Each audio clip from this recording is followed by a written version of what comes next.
So let's now think about how we should assess our strengths and weaknesses. It sounds pretty simple, but in fact there are a number of pitfalls. And if we're not careful, we can find that the results just don't help us because it won't be clear what to do next. Too many companies ask their managers to complete a strengths and weaknesses analysis, but then never really use the results.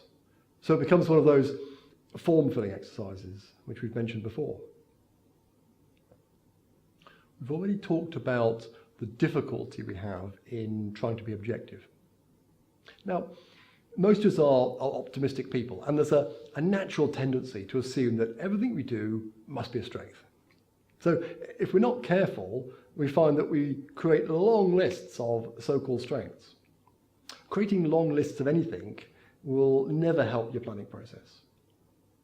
The next difficulty is that many of the items listed are just too vague.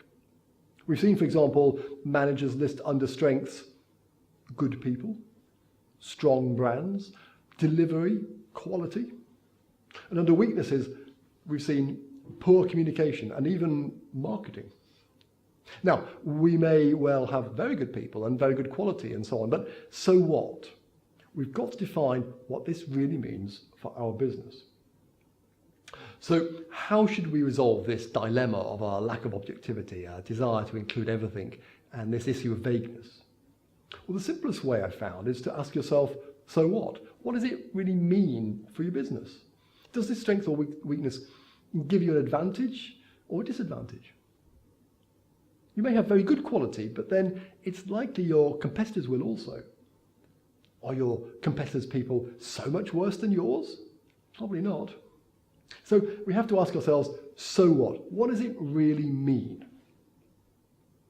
The next thing we do is to restrict ourselves to having just a few strengths and a few weaknesses. And the benefit of doing this is that we force ourselves to focus on just those very few strengths, very few weaknesses, which will really impact the business.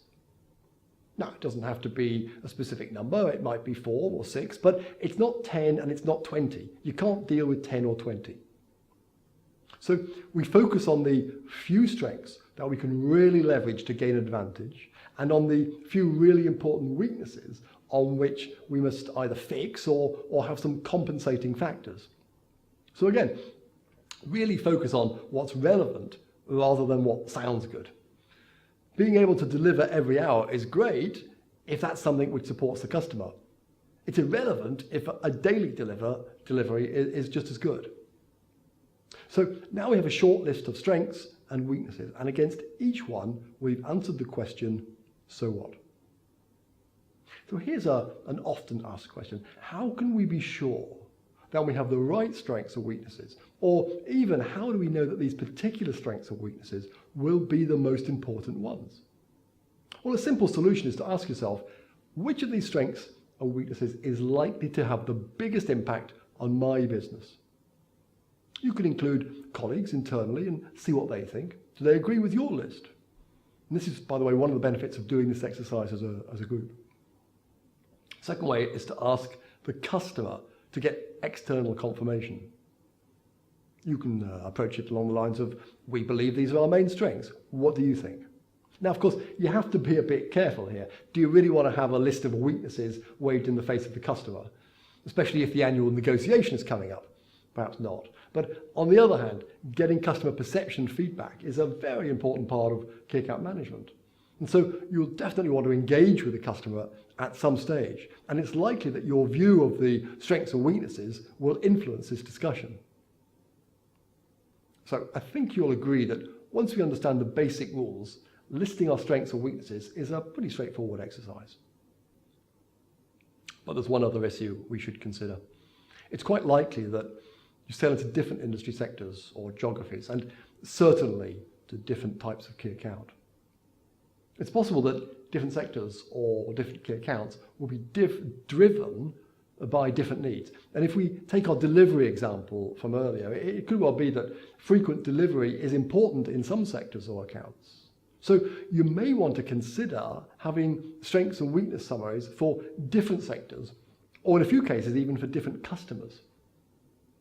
Generally, you'll see that if this is necessary during the group discussion, it'll be quite obvious, and it'll be clear then that there are different needs. A final thought on strengths and weaknesses. Be careful not to confuse them with opportunities and threats. Simple rule is this: strengths and weaknesses relate to your company and you control them. Opportunities and threats occur as a result of things happening outside your company and you can't generally control them.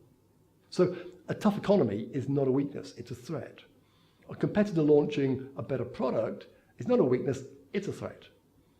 A customer opening new outlets is not a strength, it's an opportunity. And a customer consolidating suppliers is not a weakness, but an opportunity.